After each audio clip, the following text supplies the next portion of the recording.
Hi friends, welcome back to my channel. This is MufdaNouf from My Fashion. ഇന്ന് ഞാൻ നിങ്ങൾക്ക് share ചെയ്യുന്നത് നമ്മുടെ മൈ ഫാഷൻ 1 ഇയർ ബേബിക്ക് വേണ്ടി കസ്റ്റമൈസ് ചെയ്തിട്ടുള്ള ഈ ഒരു ഫ്രോക്കിൻ്റെ മേക്കിംഗ് വീഡിയോ ആണ്. അപ്പോൾ ഫസ്റ്റ് ടൈം ആയിട്ടാണ് ഈ ചാനൽ കാണുന്നവർ തീർച്ചയായും സബ്സ്ക്രൈബ് ചെയ്യുക, സപ്പോർട്ട് ചെയ്യുക. അപ്പോൾ നമുക്ക് മേക്കിംഗ് വീഡിയോ കാണാം. ഞാനിവിടെ 6 ഷെയ്ഡ്സ് നെറ്റ് ഫാബ്രിക് എടുത്തിട്ടുണ്ട്. അതായത് യെല്ലോ ടു ഗ്രീൻ അങ്ങനെ പോകുന്ന 3 ഷെയ്ഡ്സും അതുപോലെ പിങ്കിൻ്റെ 3 ഷെയ്ഡ്സും.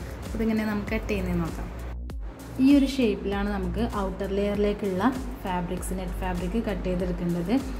നമ്മൾ ഈ 6 കളേഴ്സും ഈ ഒരു ഷേപ്പിൽ 12 ഇഞ്ച് ലെങ്ത് വരുന്ന രീതിയിൽ ഈ ഒരു ഷേപ്പിൽ കട്ട് ചെയ്തെടുക്കാം. നമുക്ക് ഫാബ്രിക്സിൻ്റെ മെഷർമെൻറ്റ് പറയുകയാണെങ്കിൽ ഞാൻ ഈ ഒരു yellow colour 2 metre net fabric എടുത്തിട്ടുണ്ട്.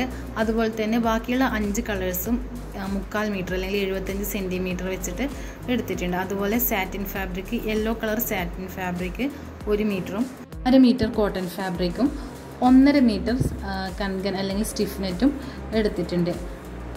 നമ്മളിപ്പോൾ ഇതുപോലെ ഫോൾഡ് ചെയ്തതിന് ശേഷം നമുക്ക് ഒരു ഷേപ്പിലേക്ക് ഇതുപോലെ കട്ട് ചെയ്ത് കൊടുക്കാം. നമ്മൾ എത്ര ഫോൾഡ് ചെയ്യുന്നോ അതിനനുസരിച്ചിട്ട് നമ്മൾക്ക് മുകൾ ഭാഗത്തേക്കും കട്ട് ചെയ്ത് കൊടുക്കേണ്ടി വരും. ഇതുപോലെ എല്ലാ പീസും കട്ട് ചെയ്ത് സെപ്പറേറ്റ് ചെയ്തെടുക്കാം. നമുക്ക് ഇതുപോലെ എല്ലാ കളേഴ്സും നമുക്ക് കട്ട് ചെയ്തെടുക്കാം. അതിനുശേഷം നമ്മൾ ഇതെങ്ങനെയാണ് സ്റ്റിച്ച് ചെയ്തെടുക്കുന്നതെന്ന് നോക്കാം. നമുക്കിവിടെ ലൈറ്റ് ടു ഡാർക്ക് അല്ലെങ്കിൽ ഡാർക്ക് ടു ലൈറ്റ് എന്നുള്ള രീതിയിൽ സെറ്റ് ചെയ്തിട്ട് സ്റ്റിച്ച് ചെയ്തെടുക്കാം. ഈ ഒരു വീഡിയോയിൽ ഞാൻ നിങ്ങൾക്ക് ഈ ഒരു ബോട്ടം പാർട്ട് എങ്ങനെയാണ് സ്റ്റിച്ച് ചെയ്തെടുക്കുന്നത് എന്നുള്ളത് തന്നെയാണ് കാണിക്കുന്നത്. അതുകൊണ്ടാണ് ഇവിടെ ബോട്ടം പാർട്ട്. ബാക്കി നമ്മൾ ബോഡി പോർഷനൊക്കെ നമ്മൾ സാധാരണ ഫ്രോക്കൊക്കെ ചെയ്യുന്ന രീതിയിൽ തന്നെയാണ് സ്റ്റിച്ച് ചെയ്തെടുക്കുന്നത്. ഇതുപോലെ 6 ഷെയ്ഡ്സ് നമ്മൾ ഇതുപോലെ സെറ്റ് ചെയ്തിട്ട് നമുക്ക് സ്റ്റിച്ച് ചെയ്ത് കൊടുക്കാം. നമ്മൾ ഈ 6 കളേഴ്സും വീഡിയോയിൽ അത്ര ക്ലിയർ ആയിട്ട് കിട്ടിയിട്ടില്ല. നമ്മളിതിവിടെ സ്റ്റിച്ച് ചെയ്തെടുത്തിട്ടുണ്ട്. ഇനി നമുക്കിത് നമ്മൾ വേസ്റ്റിൻ്റെ മെഷർമെൻറ്റിന് കണക്കായിട്ട് ടൈറ്റ് ചെയ്തെടുക്കണം. അപ്പോൾ ഒരു ഭാഗത്ത് നിന്ന് നൂല് മെല്ലെ വലിച്ചിട്ട് നമുക്കിത് വേസ്റ്റിൻ്റെ കണക്കായിട്ട് ടൈറ്റ് ചെയ്ത് കൊടുക്കാം. ഇതുപോലെ ഗ്യാദർ ചെയ്യുമ്പോൾ നൂല് പൊട്ടാതിരിക്കാൻ പ്രത്യേകം ശ്രദ്ധിക്കുക. നമ്മളിത് 1 to 2 ഇയർ സൈസിലേക്കാണ് കസ്റ്റമൈസ് ചെയ്യുന്നത്. അപ്പോൾ ഇതിൻ്റെ സ്റ്റാൻഡേർഡ് സൈസ് എന്ന് പറയുന്നത് 20 സൈസാണ്, വേസ്റ്റ് 20. അപ്പോൾ അതിൻ്റെ ഒരു വിഡ്ത്തിന് കണക്കായിട്ട് നമ്മളിവിടെ ഈ ഫാബ്രിക്സ് ഔട്ടർ ലെയർ ഗ്യാദർ ചെയ്തെടുത്തിട്ടുണ്ട്. നമ്മൾ ഈ ഔട്ടർ ലെയറിലുള്ള എല്ലാ പീസും സെപ്പറേറ്റഡ് ആണ്, ഒന്നും ജോയിൻ്റ് അല്ല. അതുകൊണ്ട് ഞാൻ സെക്കൻഡ് ലെയറായിട്ട് 2 പീസ് അംബ്രല്ല കട്ടിൽ വരുന്ന 2 പീസ് 28 വേസ്റ്റ് വരുന്ന രീതിയിൽ ലെങ്ത്ത് 12 ഇഞ്ച് വരുന്ന രീതിയിലും കട്ട് ചെയ്തിട്ട് എടുത്തിട്ടുണ്ടായിരുന്നു. ഇത് നമ്മൾ സാറ്റിൻ ലൈനിങ് ആണ്. ഇത് ഫുൾ സർക്കിളിലാണ് കട്ട് ചെയ്തിട്ടുള്ളത്. നമ്മൾ ഈ ഒരു ഫ്രോക്കിൻ്റെ ഫുൾ ലെങ്ത്ത് വരുന്നത് 20 ഇഞ്ചാണ്. അപ്പോൾ നമ്മൾ ഈ ലൈനിങ് സാറ്റിൻ ഫാബ്രിക്കിൻ്റെ ലൈനിങ്ങിൻ്റെ ലെങ്ത്ത് വരുന്നത് 12 ഇഞ്ചാണ് ഞാൻ എടുത്തിട്ടുള്ളത്. Waste 5 inch. നമ്മൾ 4ആയിട്ട് ഫോൾഡ് ചെയ്യുമ്പം 5 ഇഞ്ചും നമ്മൾ ഫുള്ളായിട്ട് വരുമ്പം 20 ഇഞ്ചസും വരും. നമുക്ക് ഇത് ഇനി സ്റ്റിഫ് നെറ്റും കൂടെ അല്ലെങ്കിൽ കൺകൻ ഫാബ്രിക്കും കൂടെ നമുക്ക് ഫുൾ സർക്കിളിൽ കട്ട് ചെയ്തെടുക്കണം. നിങ്ങൾക്ക് ഇനി എക്സ്ട്രാ ഫ്ലഫി ആയിട്ട് നിൽക്കണമെന്നുണ്ടെങ്കിൽ നമുക്ക് ഈ ഒരു ഫുൾ സർക്കിളിൽ ഇങ്ങനെ കട്ട് ചെയ്യുന്നുണ്ടല്ലോ, അത് 2 or 3 ലെയേഴ്സൊക്കെ കട്ട് ചെയ്ത് വെക്കുകയാണെങ്കിൽ നല്ല ഫ്ലഫി ആയിട്ട് നിൽക്കും. അപ്പോൾ നമ്മൾ ബഡ്ജറ്റിനനുസരിച്ചിട്ട് നമുക്കത് ചെയ്തെടുക്കാവുന്നതാണ്.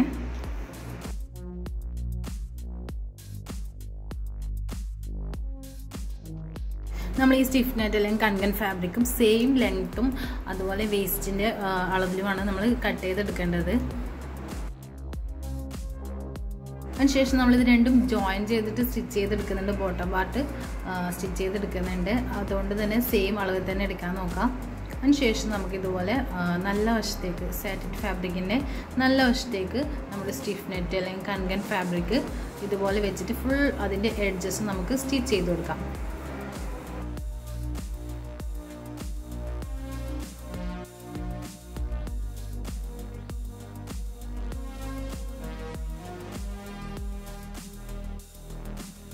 ഇതുപോലെ സാറ്റിൻ ഫാബ്രിക്കിൻ്റെ നല്ല വശത്ത് ഫുൾ സർക്കിളിൽ നമ്മളിത് സ്റ്റിഫ് നെറ്റ് ജോയിൻ ചെയ്തെടുത്തതിന് ശേഷം നമുക്ക് തിരിച്ചിടണം.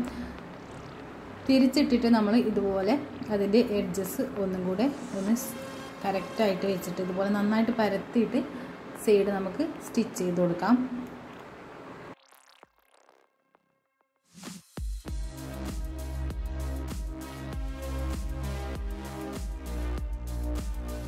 അപ്പോൾ നമ്മൾ സാറ്റിൻ ഫാബ്രിക്കും സ്റ്റിഫ് നെറ്റ് കൺകൻ ഫാബ്രിക്കും ജോയിൻ ചെയ്തെടുത്തിട്ടുണ്ട്.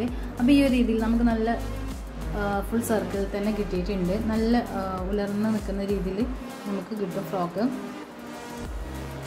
ഇനി നമുക്ക് കോട്ടൺ ഫാബ്രിക് കട്ട് ചെയ്തിട്ടുള്ളത് എങ്ങനെയാണെന്ന് നോക്കാം. ഞാനിവിടെ 11 ഇഞ്ച് ലെങ്ത്ത് വരുന്ന കോട്ടൺ ഫാബ്രിക് കട്ട് ചെയ്തെടുത്തിട്ടുണ്ട്. വേസ്റ്റിൻ്റെ അളവ് ഞാൻ 12, വൺ സൈഡ് 12 ഇഞ്ച് വരുന്ന രീതിയിൽ. അതുപോലെ തന്നെ 3 പീസ് ഫാബ്രിക്കും കൂടി എടുത്തിട്ടുണ്ട്. 6 ഇഞ്ച് ലെങ്ത്ത് വരുന്ന 3 പീസ് ഇതുപോലെ എടുത്തിട്ടുണ്ട്. ഇനി ഈ 3 പീസ് നമ്മൾ ഓരോന്നും ജോയിൻ ചെയ്തിട്ട് നമുക്ക് പ്ലീറ്റ്സ് ഇട്ടെടുക്കുകയാണ് വേണ്ടത് ഈ 11 ഇഞ്ച് ലെങ്ത്ത് വരുന്ന ഫാബ്രിക്കിൻ്റെ മുകളിൽ. അതുപോലെ സ്റ്റിഫ് നെറ്റ് ഞാനിവിടെ 7 ഇഞ്ച് വരുന്ന 2 പീസും എടുത്തിട്ടുണ്ട്. നമുക്കിതെങ്ങനെ സ്റ്റിച്ച് ചെയ്യുന്നത് നോക്കാം. ഞാനിവിടെ 11 ഇഞ്ച് ലെങ്ത്ത് വരുന്ന പീസിൻ്റെ മുകളിലേക്ക് നമ്മൾ ഈ 6 ഇഞ്ച് ലെങ്ത്ത് വരുന്ന ഓരോ പീസും ഇതുപോലെ ജോയിൻ ചെയ്തിട്ട് പ്ലീറ്റ്സ് ഇട്ടെടുക്കുകയാണ് ചെയ്തത്. അതിന് ശേഷമാണ് ഞാൻ സൈഡൊക്കെ സ്റ്റിച്ച് ചെയ്തെടുക്കുന്നത്. സൈഡ് സ്റ്റിച്ച് ചെയ്തിട്ടാണ് ആ സൈഡിലേക്ക് വരുന്ന പ്ലീറ്റ്സൊക്കെ സെറ്റ് ചെയ്തെടുക്കുന്നത്. ഇതുപോലെ ഏറ്റവും സൈഡിലുള്ള പോർഷനും കൂടെ ജോയിൻ ചെയ്തതിന് ശേഷം ആ ഒരു ഭാഗത്തും പ്ലീറ്റ്സ് ഇട്ട് കൊടുക്കാം നമുക്ക്.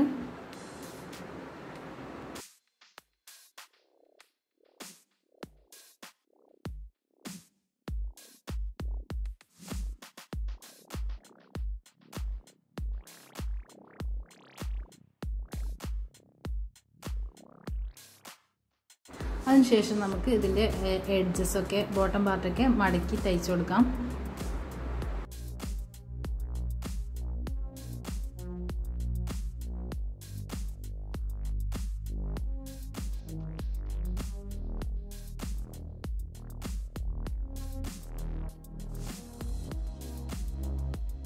അതിനുശേഷം നമുക്ക് ഇതുപോലെ സ്റ്റിഫ് നെറ്റും ഇതിന് മുകളിലായിട്ട് സെയിം രീതിയിൽ തന്നെ പ്ലീറ്റ്സ് ഇട്ടിട്ട് ജോയിൻ ചെയ്ത് കൊടുക്കാം. അങ്ങനെ സ്റ്റിച്ച് ചെയ്യുന്ന സമയത്ത് അടിഭാഗത്തുള്ള ഫാബ്രിക് സ്റ്റിച്ച് ആവാതെ നോക്കണം. വൺ ലെയറിൽ തന്നെ സ്റ്റിച്ച് ചെയ്തെടുക്കാം. നമ്മളെപ്പോഴും കോട്ടൺ ലൈനിങ്ങിൻ്റെ പ്ലീറ്റ്സിനേക്കാളും ലെങ്ത്ത് കൂട്ടിയിട്ടാണ് നമ്മൾ സ്റ്റിഫ് നെറ്റ് അല്ലെങ്കിൽ കൺകൺ ഫാബ്രിക്കിൻ്റെ ലെങ്ത്ത് എടുക്കേണ്ടത്. അത് നമുക്ക് 7 ഇഞ്ച്, ഞാനിപ്പോൾ ഇവിടെ 7 ഇഞ്ചാണ് എടുത്തിട്ടുള്ളത്. നിങ്ങൾക്ക് 7 8 ഇഞ്ച് എടുത്താം. എന്നിട്ട് അതിന് കണക്കായിട്ട് നമ്മൾ ബോട്ടം പാർട്ടിൽ കറക്റ്റായിട്ട് വരുന്ന രീതിയിൽ വെച്ചിട്ട് പ്ലീറ്റ്സ് ഇട്ട് സെറ്റ് ചെയ്ത് കൊടുക്കാം. അപ്പോൾ നമ്മൾ ലൈനിങ് പോർഷൻസൊക്കെ സെറ്റായിട്ടുണ്ട്. നമ്മൾ കോട്ടൺ ഫാബ്രിക് 2 ലെയേഴ്സും അതുപോലെ തന്നെ സ്റ്റിഫ് നെറ്റിലും കൺകൺ ഫാബ്രിക്കും ഒക്കെ സെറ്റായിട്ടുണ്ട്. പിന്നെ ഇതെങ്ങനെയാണ് നമ്മൾ സെറ്റ് ചെയ്തെടുക്കുന്നത് നോക്കാം. ലെയേഴ്സായിട്ട് എങ്ങനെ സെറ്റ് ചെയ്യുന്നത് നോക്കാം. നമ്മൾ ഏറ്റവും ഉൾവശത്തായിട്ട് കോട്ടൺ ഫാബ്രിക്കാണ് ലെയേഴ്സായിട്ട് വെച്ചിട്ടുള്ളത്. അപ്പം കുട്ടികൾക്ക് ഈ സ്റ്റിഫ് നെറ്റ് അല്ലെങ്കിൽ കൺകൺ ഫാബ്രിക്കിനെ കൊണ്ടുള്ള ഇറിറ്റേഷൻസ് പരമാവധി ഒഴിവാകും. ഇതുപോലെ സ്റ്റിഫ് നെറ്റ് അല്ലെങ്കിൽ കൺകൺ ഫാബ്രിക് തീരെ യൂസ് ചെയ്യാത്ത കുട്ടികൾക്കാണെങ്കിൽ നിങ്ങൾക്ക് ഇതുപോലെ കോട്ടൺ ഫാബ്രിക്കിന് ഇതുപോലെ 2 3 ലെയേഴ്സൊക്കെ ആയിട്ട് പ്ലീറ്റ്സ് ഇട്ടിട്ട് സെറ്റ് ചെയ്തെടുത്താൽ മതി. അങ്ങനെ പ്രശ്നമില്ലാത്ത കുട്ടികൾക്കാണെങ്കിൽ നമുക്ക് സ്റ്റിഫ് നെറ്റ് കൺകൺ ഫാബ്രിക് ഇതിന് മുകളിലായിട്ട് 2 3 ലെയേഴ്സൊക്കെ സെറ്റ് ചെയ്തെടുക്കാം. നമ്മളിത് ബഡ്ജറ്റ് കസ്റ്റമൈസേഷനാണ്. അപ്പം നമ്മൾ നോർമൽ ലുക്കിലാണ് ഇപ്പോൾ ചെയ്തിട്ടുള്ളത്. നല്ല എക്സ്ട്രാ ഫ്ലഫി ആയിട്ട് നിൽക്കണമെന്നുണ്ടെങ്കിൽ നിങ്ങൾക്ക് 2 3 ലെയേഴ്സൊക്കെ ഇതുപോലെ സ്റ്റിഫ് നെറ്റ് അല്ലെങ്കിൽ കൺകൺ ഫാബ്രിക് പ്ലീറ്റ്സ് ചെയ്തെടുക്കാം. നമ്മളിവിടെ ഫസ്റ്റ് ലെയറിൽ സാറ്റിൻ ഫാബ്രിക്കിലും കൺകൺ ഫാബ്രിക് അറ്റാച്ച് ചെയ്തിട്ടുണ്ട്. അപ്പോൾ അതുകൊണ്ട് തന്നെ അത് നന്നായിട്ട് ഇങ്ങനെ നല്ല ഉലർന്ന് നിൽക്കുന്ന രീതിയിൽ തന്നെ നമുക്ക് കിട്ടുന്നുണ്ട്. അപ്പോൾ നമുക്കിത് സെറ്റ് ചെയ്ത് സ്റ്റിച്ച് ചെയ്തെടുക്കാം. ഇതുപോലെ സ്റ്റിച്ച് ചെയ്ത് എടുത്തതിന് ശേഷം നമ്മൾ നേരത്തെ പറഞ്ഞിട്ടുള്ള 12 ഇഞ്ച് ലെങ്ത്തും 28 ഇഞ്ച് വേസ്റ്റും വരുന്ന 2 അംബ്രല കട്ട് പീസ് നമ്മൾ കട്ട് ചെയ്തിട്ടുണ്ടായിരുന്നു. അത് ഇതുപോലെ ഗ്യാദർ ചെയ്തെടുത്തിട്ട് സെറ്റ് ചെയ്യാം. അതിന് മുകളിലായിട്ട് നമ്മൾ മൾട്ടി കളേഴ്സായിട്ട് വരുന്നുള്ള ഫസ്റ്റ് ഔട്ടർ ലെയറും കൂടെ വെച്ചിട്ട് സ്റ്റിച്ച് ചെയ്തെടുക്കാം.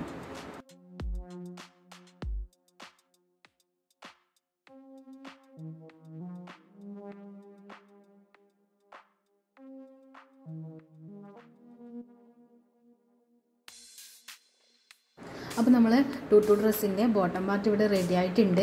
അപ്പോൾ ഞാൻ നമ്മളെ സ്റ്റിച്ച് ചെയ്തിട്ടുള്ളതിന് സൈഡിൽ കൂടെ ഓവർലോക്കും കൂടി ചെയ്ത് ഫിനിഷ് ചെയ്തിട്ടുണ്ട്. കാരണം ലെയേഴ്സ് ഓഫ് ഫാബ്രിക് വരുന്നതുകൊണ്ട് തന്നെ നന്നായിട്ട് നിൽക്കാൻ വേണ്ടി ഓവർലോക്കും കൂടി ചെയ്തിട്ടുണ്ട്. അപ്പോൾ നിങ്ങൾക്ക് ഇനി എക്സ്ട്രാ ഫ്ലഫി ആയിട്ട് നിൽക്കണമെന്നുണ്ടെങ്കിൽ നമുക്ക് ലൈനിങ് പോർഷൻസ് ആഡ് ചെയ്താൽ മതി. എക്സ്ട്രാ ഔട്ടർ ലെയർ നമ്മൾ അത്യാവശ്യം നല്ലോണം ഫാബ്രിക്സ് എടുത്തിട്ട് തന്നെയാണ് ചെയ്തിട്ടുള്ളത്. അതുകൊണ്ട് നിങ്ങൾക്ക് എക്സ്ട്രാ ഫ്ലഫി ആയിട്ട് നിൽക്കണമെന്നുണ്ടെങ്കിൽ ലൈനിങ്സ് ആഡ് ചെയ്താൽ മതി.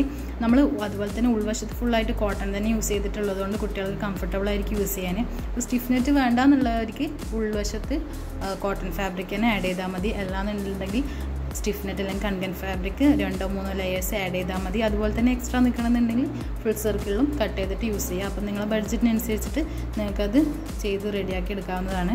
നമ്മളിവിടെ നമ്മളെ ബോട്ടം പാർട്ട് റെഡി ആയിട്ടുണ്ട്. ഇനി എക്സ്ട്രാ നമുക്ക് മൾട്ടി കളേഴ്സ് പേൾസൊക്കെ ഇതിൽ അറ്റാച്ച് ചെയ്ത് പഞ്ച് ചെയ്തെടുക്കുകയാണ് നമ്മൾ ചെയ്തിട്ടുള്ളത്.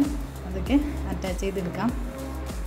ഇതിൻ്റെ ഡിഫറെൻറ്റ് കളേഴ്സും സൈസൊക്കെ നമുക്ക് കസ്റ്റമൈസേഷൻ അവൈലബിൾ ആണ്. അപ്പോൾ നമുക്കിതിൻ്റെ സെക്കൻഡ് പാർട്ട് എന്ന് പറയുന്നത് ഇതിൻ്റെ ബോഡി പാർട്ടും അതിൻ്റെ ഫ്ലവർ മേക്കിംഗ് ആണ്. അപ്പോൾ ഈ ഫ്ലവർ മേക്കിംഗ് എന്ന് പറയുന്നത് ഏറ്റവും ടൈം കൺസ്യൂമിങ് ആയിട്ടുള്ള പ്രോസസ്സ്. അപ്പോൾ ഇൻഷാല്ലാ ഞാൻ അതിൻ്റെ വീഡിയോ അപ്ലോഡ് ചെയ്യുന്നതായിരിക്കും, ഫ്ലവർ മേക്കിങ്ങും ബോഡി പാർട്ടും. അപ്പോൾ ഈ ഒരു വീഡിയോ നിങ്ങൾക്ക് ഇഷ്ടമായിട്ടുണ്ടെങ്കിൽ തീർച്ചയായും ലൈക്ക് ചെയ്യുക, ഷെയർ ചെയ്യുക. അപ്പോൾ അടുത്ത വീഡിയോ ആയിട്ട് വരുന്നത് വരെ stay tune with my Fash. Thank you for watching.